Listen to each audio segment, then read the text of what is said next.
Oke, Bapak Ibu dan teman-teman, kali ini kita akan bahas mengenai bagaimana cara melakukan pengawasan dan pengendalian atau upload Wasdal di Siman versi 2. Oke, kita udah ada di halamannya siman.kemenq.go.id. Kita langsung login. Oke, kita sudah ada di halamannya. Untuk proses pembuatannya, kita masuk ke Analysator. Kita klik tombol yang deretan aktif ini. Oke, klik yes. Ya, kemudian kita sudah ada di halaman Simannya. Langsung kita masuk ke Wasdal. Laporan Wasdal. Jika di halaman ini sudah ada tiket yang otomatis dibuatkan oleh DJKN, maka Bapak Ibu dan teman-teman silakan langsung klik saja nomor tiket yang sudah dibuatkan, khususnya di tahun yang bersangkutan yang akan dilaporkan Wasdalnya. Namun jika belum, kita tambahkan manual, yaitu dengan klik tambah tadi, kemudian periode laporan, misalnya di semester 1 atau tahunan. Nah, kita klik di sini misalnya semester 2 dan tahunan. Kemudian kita klik misalnya untuk tahun 2025. Nanti kita submit. Jika sudah, nanti akan masuk ke halaman dari Wasdalnya sendiri di tahun yang bersangkutan dan di jenis pemantauan periode yang bersangkutan, yaitu semester 2 dan tahunan dalam hal ini. Di sini semuanya berwarna merah. Bisa dikatakan ini berarti belum sesuai dengan persyaratan yang disyaratkan oleh Siman. Kita klik contohnya, misalnya di sini ada keterangan tidak sesuai pada detail aset berikut. Di sini kenapa bisa merah dan tidak sesuai status administrasinya? Karena dalam tipe pengelolaannya di sini tidak disertakan bukti PSP. Jadi belum ada penetapan status penggunaan dari instansi yang bersangkutan. Jadi jika belum PSP tidak apa-apa. Nanti kita bisa lengkapi di periode berikutnya. Kita kembali. Di sini merah tidak apa-apa Bapak Ibu dan teman-teman, asalkan nanti dilengkapi supaya sesuai dengan ketentuan dari DJKN, supaya nanti pencatatan BMN-nya juga sesuai dengan apa yang dimau dari Siman ini sendiri.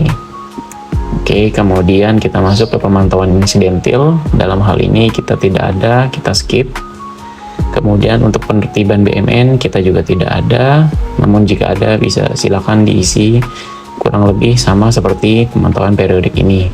Kemudian di tombol laporan kita bisa klik. Kemudian di sini ada dua, karena kita pakai semester 2 dan tahunan, semester 2 atau tahunan, maka di sini ada dua jenis dokumen yang kita perlu upload. Ada dokumen semester dan dokumen tahunan. Dalam hal ini upload dokumen bisa sekaligus dibuatkan dalam satu surat.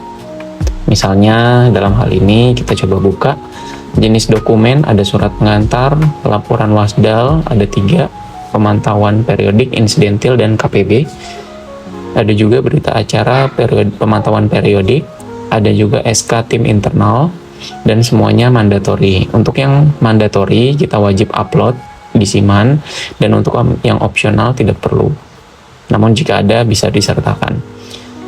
Misalnya dalam hal surat pengantar, di sini kita masukkan nomor dokumen, tanggal dokumen, keterangannya apa, misalnya surat pengantar, dan pilih dokumen untuk memasukkan berkasnya. Untuk beberapa jenis surat seperti surat pengantar, berita acara pemantauan periodik, dan juga SK tim internal bisa dibuat sekaligus untuk 2 jenis atau 2 periode, semester dan juga tahunan. Untuk sisanya seperti pemantauan periodik, pemantauan insidentil, dan penertiban KPB bisa dilakukan download terlebih dahulu di sini.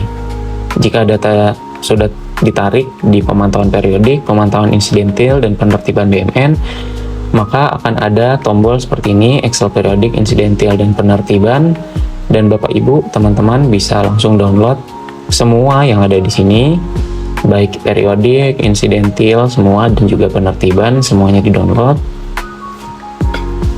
Begitu juga dengan tahunan. Namun untuk laporan Wasdal terkait periodik, insidentil, dan penertiban KPB tidak dapat dilakukan sekaligus, upload sekaligus di periode yang berbeda, misalnya semester dan juga tahunan. Karena kemungkinan akan berbeda, bisa jadi sama namun kemungkinan juga akan berbeda. Jadi disesuaikan dengan bagaimana data semester dan tahunan dari instansi masing-masing Bapak dan Ibu serta rekan-rekan sekalian. Ya, Bapak Ibu, teman-teman sekalian, kita sudah ada di Excel. Kita buka contohnya satu, yaitu di penertiban BMN Form A.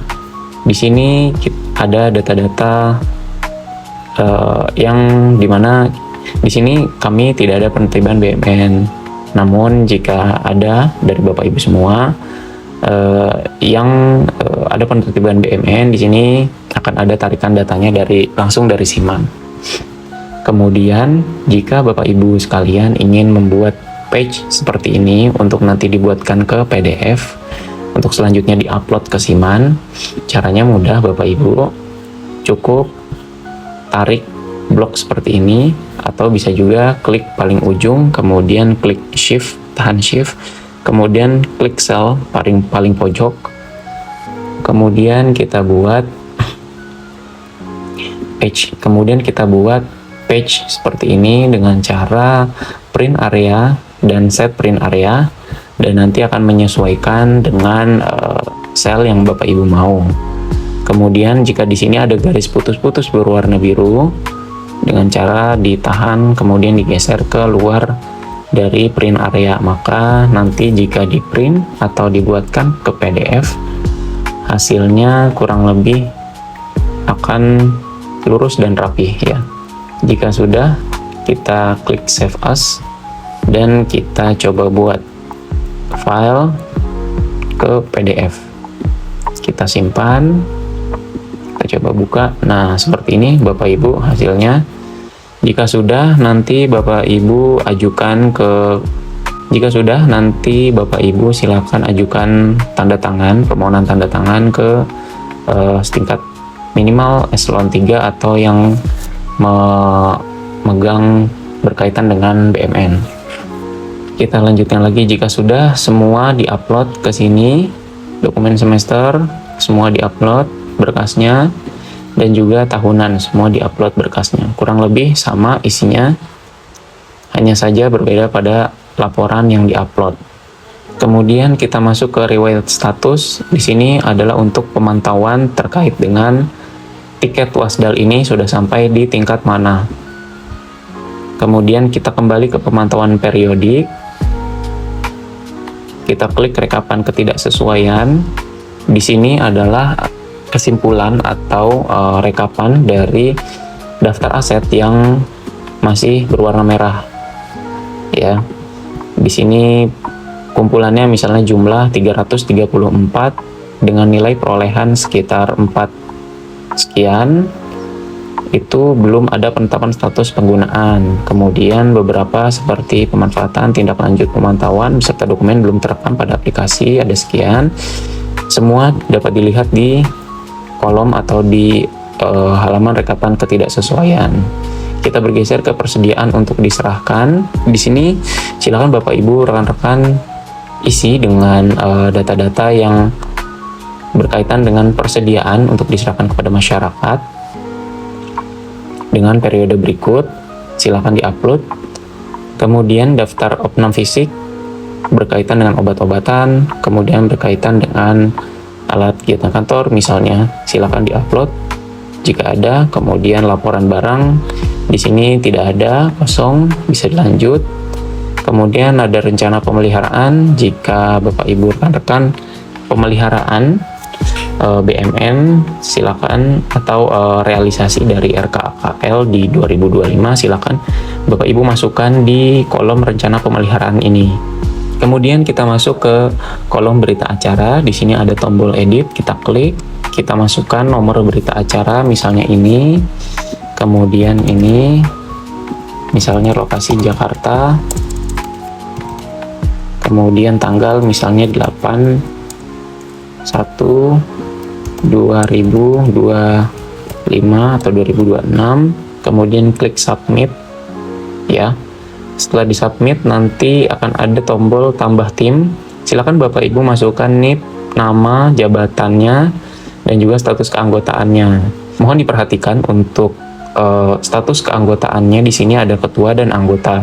Ketua yaitu ada 1 orang dan juga anggota minimal 2 orang dan harus berjumlah ganjil. Misalnya ketua 1, anggota 2 atau ketua 1, anggota 4, jadinya 5. Kurang lebih demikian. Nanti akan ada tombol download yang isinya semester dan tahunan. Berita acara ini nantinya akan berbeda semester dan tahunan, dan untuk timnya dibuatkan dalam 2 surat yang berbeda seperti dengan nomor berikut 181 dan 182. Nanti masing-masing dimasukkan. Untuk orang-orangnya silakan jika mau disamakan orang-orangnya nanti antara semester dan tahunan mau disamakan dipersilakan. Kemudian hasil pemantauan periodik semester nanti akan masuk di sini, dan juga tahunan nanti akan masuk di sini. Jumlahnya mungkin bisa sama, mungkin juga bisa berbeda karena periode pemantauannya juga berbeda. Demikian penjelasan dari saya mengenai tata cara laporan Wasdal khususnya di tingkat KPB. Semoga bermanfaat bagi Bapak dan Ibu rekan-rekan semua. Assalamualaikum warahmatullahi wabarakatuh.